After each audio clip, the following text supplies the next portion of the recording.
Assalamualaikum warahmatullahi wabarakatuh. Pada video kali ini saya akan membahas tentang denda atau sanksi yang akan diberikan kepada pinjol apabila masih melakukan tindakan merugikan atau mengancam nasabah. Apa saja ancamannya? Mari kita bahas. Sebelumnya perlu kita ketahui bahwa hingga akhir Desember 2023 sudah ada sekitar 58 triliun hutang yang tersalurkan untuk para pinjol dan menunggak. Dan ini menandakan bahwa di tahun 2024 masih banyak orang yang mengalami kesulitan keuangan dan mengandalkan pinjol. Sebagai saran, bagi yang merasa kesulitan keuangan, lebih baik berpikir matang sebelum menggunakan pinjol. Jangan membayarkan hutang jika memang belum ada dananya. Karena banyak orang yang mengalami kesulitan finansial dan juga belum mampu untuk membayarkannya. Dan ini juga mencerminkan kondisi ekonomi Indonesia yang belum sepenuhnya membaik. Meskipun kita mengetahui bahwa dalam jumlah 58 triliun tersebut terdapat pinjol-pinjol ilegal yang tidak terdeteksi. OJK menyarankan untuk lebih baik memperbaiki guna memberantas pinjol ilegal di Indonesia. Terlebih lagi, OJK menyatakan bahwa banyak masyarakat Indonesia yang masih kesulitan membedakan antara pinjol legal sama legal OJK. Jadi ingat aja, jika bunganya tinggi dan terus mengancam meskipun belum jatuh tempo, itu bisa dipastikan sebagai pinjol ilegal.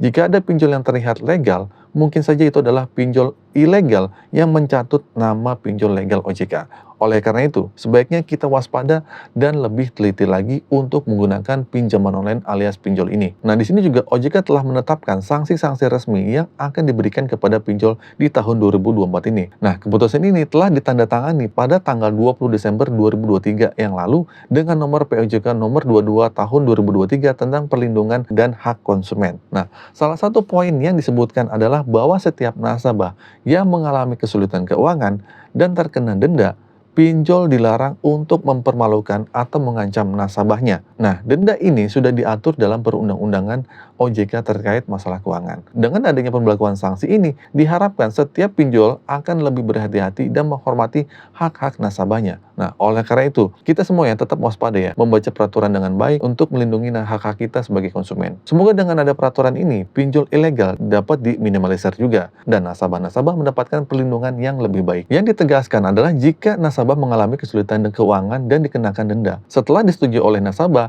tidak boleh adanya pengancaman atau indikasi terhadap nasabah yang mengalami kesulitan. Nah, penting untuk dicatat bahwa ini hanya berlaku untuk pinjol-pinjol yang sah, ya, bukan yang ilegal. Jika sudah tergolong ilegal, kita udah nggak perlu bayar lagi. Gagal bayarin aja nggak apa-apa dan itu sah untuk digalbaikan. Nah, selanjutnya OJK juga membatasi cara penagihan yang diperbolehkan kepada nasabahnya. Yang pertama nih, pinjol tidak boleh mengancam atau mempermalukan nasabah, baik secara verbal maupun fisik. Nah, ancaman yang seringkali diterima melalui pesan WhatsApp atau media sosial yang lainnya, nah selama ini dianggap sebagai bentuk pengancaman secara verbal. Nah, ini bisa dianggap sebagai pelanggaran aturan. Nah, oleh karena itu, jika kalian merasa terancam, disarankan untuk melaporkan pinjol beserta bukti-buktinya kepada OJK.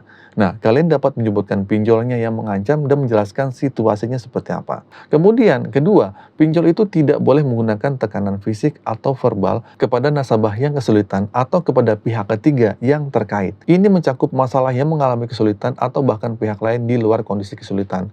Tidak boleh ada ancaman atau tekanan, baik itu nasabah yang sedang mengalami kesulitan atau pihak yang terlibat dalam situasi tersebut. Selanjutnya nih, yang ketiga, penagihan tidak boleh dilakukan secara terus-menerus.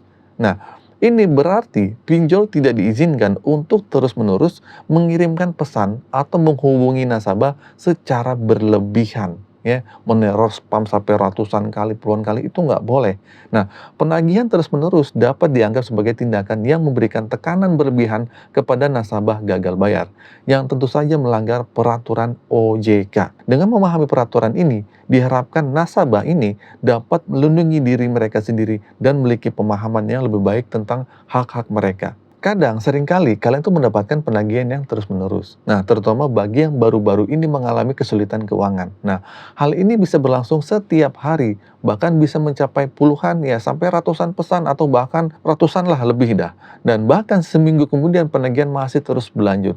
Ini tindakan yang tidak diperbolehkan dan kalian dapat mengambil screenshot nomor-nomor yang melakukan penagihan dan melaporkannya kepada OJK. Nah, selanjutnya yang keempat adalah penagihan tidak boleh dilakukan selain di alamat rumah nasabah. Beberapa pihak seringkali melakukan penagihan ke alamat kantor atau bahkan menagih melalui telepon kantor. Kalian bisa mengambil foto atau merekam bukti tersebut, kemudian kirim rekamannya dan laporan ke OJK. Ini penting karena aturannya menyatakan bahwa penagihan harus dilakukan hanya di alamat rumah, bukan kantor atau melalui telepon kantor. Nah, selanjutnya yang kelima nih, penagihan hanya boleh dilakukan pada hari Senin sampai Sabtu, mulai pukul 8 pagi sampai jam 10 malam. Tapi seringkali kalian tuh mungkin menerima penagihan pada hari Minggu, bahkan di luar jam tersebut. Nah, hal ini juga bisa diambil bukti foto dan dilaporkan ke OJK aja.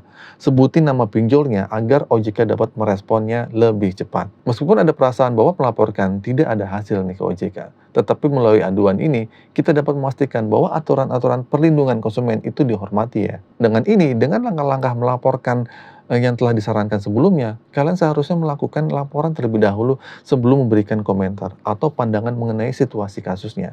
Banyak informasi yang saya terima menunjukkan bahwa pengaduannya langsung ditanggapi oleh OJK. Ya, sudah banyak juga teman-teman yang berhasil mendapatkan tanggapan dari OJK. Entah itu aduannya diterima atau enggak, yang penting kalian sudah melapor. Jadi, ketika ada yang mengatakan bahwa pelaporan itu percuma, sebaiknya kita tidak langsung percaya. Mungkin itu hanya pendapat pribadi atau bahkan disinformasi aja. Nah, untuk itu, saya sangat menyarankan agar kalian juga melaporkan semua pinjol yang masih mengancam kalian, lengkap dengan bukti-buktinya. Ya, sebagai langkah selanjutnya, yang keenam nih, semua pinjol itu diwajibkan untuk mematuhi semua peraturan yang telah disepakati bersama dan ditandatangani secara resmi pada tanggal 20 Desember 2023 dalam peraturan OJK nomor 22 tahun 2023. Nah, bagi pinjol yang melanggar kesepakatan ini, mereka itu akan dikenakan sanksi. Mungkin sanksi yang pertama adalah sanksi administratif berupa somasi sebagai peringatan dari OJK. Pada tahun 2023, sekitar 16 pinjol itu sudah disanksi oleh OJK. Namun jika pinjol tersebut tetap melanggar peraturan, terutama dalam melakukan pengancaman dalam penagihan kepada nasabahnya, OJK akan memberlakukan sanksi berupa pembatasan usaha,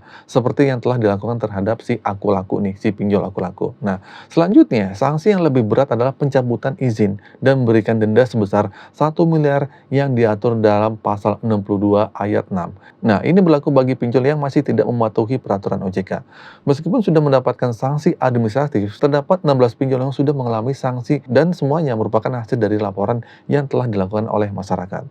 Jadi, mari terus bersama-sama mendukung dan melibatkan diri dalam melaporkan pelanggaran-pelanggaran yang kita temui agar OJK dapat bertindak lebih efektif dalam melindungi konsumen, ya, atau melindungi nasabah yang sedang gagal bayar ini. Untuk para pinjol yang telah dilaporkan oleh OJK dan mendapatkan sanksi administratif karena melakukan penagihan dengan cara ancaman atau melakukan orderan fiktif melalui ojek online gitu kan, ini sudah menjadi langkah positif. Meskipun belum diinformasikan secara rinci mengenai nama-nama pinjolnya yang tersebut itu apa. Sebagai informasi tambahan juga, ada sekitar 20-an lebih pinjol yang belum bisa menyetorkan dana sebesar 2,5 miliar kepada OJK. Dan kabarnya mereka itu akan diblokir di tahun 2024 jika tetap tidak mengetahui kewajibannya. Oke, semoga langkah ini memberikan tekanan yang cukup bagi pinjol ya untuk memenuhi kewajibannya kepada OJK. Jadi, tetaplah memberikan dukungan dan laporan kepada OJK. Semakin banyak partisipasi dari masyarakat, semakin kuat juga pelindungan kita yang dapat diberikan oleh OJK kepada nasabahnya. Jangan ragu untuk memberitahu teman-teman kalian yang mengalami kesulitan gagal bayar di aplikasi pinjol ini. Mereka juga dapat melibatkan diri dalam pelanggaran yang dilakukan oleh pinjolnya. Ingat ya, fokus pada kehidupan kalian dan jangan biarkan masalah kesulitan gagal bayar pinjol ini merugikan kesehatan mental kalian. Jadi itu saja teman-teman video kali ini. Semoga informasi ini bermanfaat. Akhir kata dari saya, Assalamualaikum warahmatullahi wabarakatuh.